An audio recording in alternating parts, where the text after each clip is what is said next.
जो भगवान श्री रामचंद्र जी का मंदिर प्राण प्रतिष्ठा महोत्सव जो पूरे भारतवर्ष में चल रहा है और रानी बड़ौत से आप कार सेवक के रूप में अयोध्या में जब बाबरी मस्जिद का विध्वंस किया था उस समय आप गए थे। कैसा क्या वहाँ पर वातावरण था और किस प्रकार से आपने वहाँ पर कार्रवाई की थी?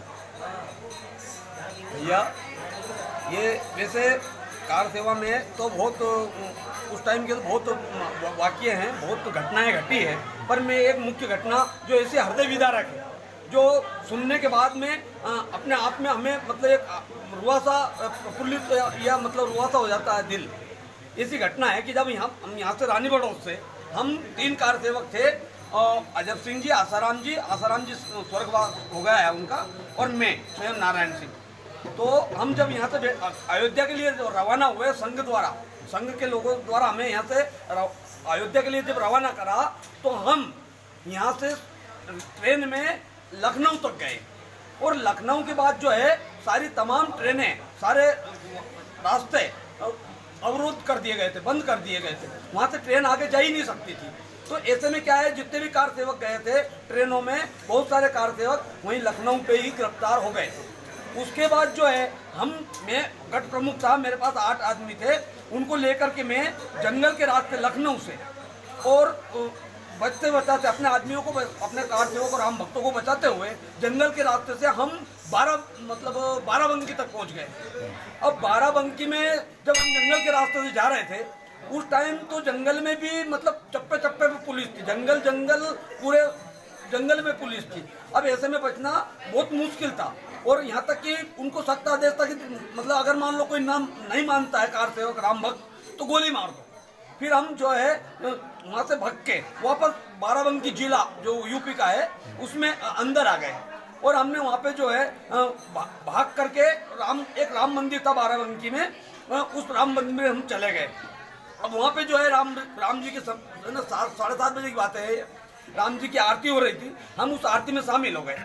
अब आसपास के वहाँ जो प्रॉपर के लोग थे वो भी आरती में शामिल हो गए, और जब आरती समाप्त हो गई तो पुजारी ने बोला भाई अब तुम जो है, हम सब चले गए, हम वहीं कुछ राम भक्त थे, हम वहीं बैठे थे, उन्होंने बोला भाई तुम भी जाओ। तो हमने बोला कि हम कहाँ जाएंगे, अगर जाएंगे तो या तो पुलिस की गोली का शिकार हो जाएंगे, या कोई भी हमें मतलब हम जो अराजक तत्व है वो हमें मार सकता है, वो हम पहचानते तो है नहीं।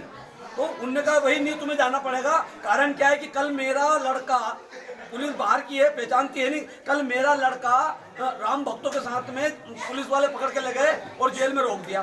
तो आज आरती मैंने उतारी, अब आज तुम्हारे साथ में अगर रात को यहाँ पुलिस ने छापा मारा तो आज तुम्हारे साथ में मेरा नंबर है, और तुम भी राम भक्त हो, तो कल राम जी की आरती कौन उतारेगा, इसलिए आप कृपा करके यहाँ से जाइए। मैंने यहाँ तक कि पुजारी की हमारी नोकझोंक हुई, ये बातें वहाँ पे जो मोहल्ले सरदार मोहल्ला था, वहाँ की सरदारन महिलाएं थी, वो ये बातें सुन रही थी, और उनने जब ये बातें सुनी तो उनने जाके वहाँ अपने घर पे बात करी उन सरदारों से कि भाई वहाँ राम भक्त, राम कार सेवक आए हैं, और वो इस तरह की पुजारी की और उनकी जो है अनबन चल रही है, पुजारी उनको भगा रहा है, वो भाग नहीं रहे हैं। तो वो गोपाल सिंह जी उनका नाम था, मेरे को आज तक याद है। गोपाल सिंह जी वो बीजेपी के नगर प्रमुख थे, वो बाराबंकी के।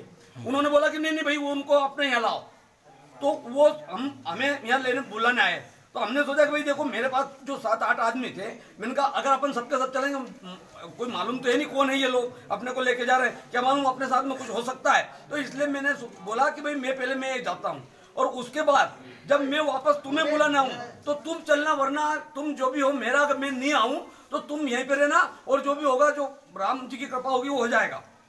ये करके मैं गया अकेला, और वहाँ पे जब मैं गया तो उन सरदार जी जो गोपाल सिंह जी थे, उनके आदमियों ने हमें बहुत अच्छे से हमें सारी जांच पूछ करी। उन्होंने कि भैया तुम बहुत अच्छे, मैंने MP से तुम यहाँ तक यूपी तक आए हैं, और मतलब अयोध्या के बिल्कुल नज़दीक आ गए हैं, ये इसके लिए आपको हम धन्यवाद देते हैं। और पर आप एक बात ये है कि आप यहीं रात रुको हमारे पास, यहाँ कोई पुलिस वाला हमारे मोहल्ले में आता नहीं है, तो हमारे पास यहीं पे रुको, और तुम्हारे लोगों को भी, राम भक्तों को भी बुला लो, और तुम्हें यहाँ कोई दिक्कत नहीं है, कोई खतरा नहीं है।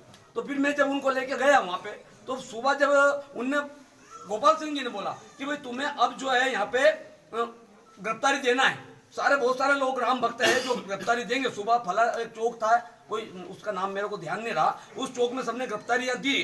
तो उनने बोला कि अगर तुम यहाँ गिरफ्तारी नहीं दोगे, तुम यहाँ तक आए, यही बहुत बड़े धन्यवाद तुम्हें, और कि जो इतने दूर तक तुम चल के आ गए। पर अब तुम्हें जो है गिरफ्तारी दे देना चाहिए, वरना तुम कहीं भी गोली का शिकार हो सकते हो, कहीं भी मर सकते हो। मैंने वहां से तो चिड़िया भी आगे नहीं जाती थी, परिंदा भी पर नहीं मार सकता था। ऐसी व्यवस्था मुलायम सिंह जी की थी। उस टाइम वहां के मुख्यमंत्री मुलायम सिंह जी थे। उनने कहा था कि अगर मान लो कोई नहीं मानता है तो देखते से गोली मार दो। फिर हमने वहां पे जो है गिरफ्तारी दी, और गिरफ्तारी देने के बाद में बसों द्वारा कई राम भक्त बस में बिठा बिठा के वो लेके गए हमें, मतलब वो सुल्तानपुर ले गए, और सुल्तानपुर जिला जेल है, वहां पे हमें 18 दिन लगभग जेल में रहे। और जब वहाँ राम जी की वो मंदिर टूटा, मस्जिद बाबरी मस्जिद जब टूटी, तो उसके बाद जो एक दीवार वगैरह, एक गुम्बद उस टाइम ज्यादा इतनी क्षति हुई थी, ये इतना ही तोड़ा था। और उसके बाद वहाँ कार सेवक बहुत सारे, वहाँ अयोध्या में बहुत खून खराबा हुआ था, बहुत लोग मरे थे। तो उसके बाद जो है हम फिर दूसरे दिन जब हम छूटे वहां से, फिर हम अयोध्या गए थे। तमाम हमने सारी अयोध्या की गलियां खून से सनाबोर देखी थी। अयोध्या का सरयू जी का पानी मैंने खून से लाल हो गया था। इतनी ऐसा भव्य, मतलब ऐसा खतरनाक वो दृश्य हमने देखा था। और उसके बाद जो है हम वहाँ से ईंट वगैरह लेके भी आए थे। रानी बड़ौद में हमारा भव्य स्वागत हुआ था, जुलूस वगैरह हमारा निकला था। उसके लिए मैं हमारे ग्रामवासियों को धन्यवाद देता हूँ। और वो आज हमने जो कसम खाई थी, आज हम प्रफुल्लित है, रोमांचित है कि आज हमारी वो कसम पूरी हो रही है कि कसम राम की खाते हैं, मंदिर यहीं बनाएंगे। तो मंदिर अब मंदिर वहीं बन रहा है। ये जो अफवाहें फैलाई जा रही है कि मंदिर वहां पे नहीं बन रहा है, दूर बन रहा है, ऐसा नहीं है। अब मंदिर वहीं बन रहा है, और हमारी जो कसम थी वो पूरी हो गई है। जय जय जय श्री राम।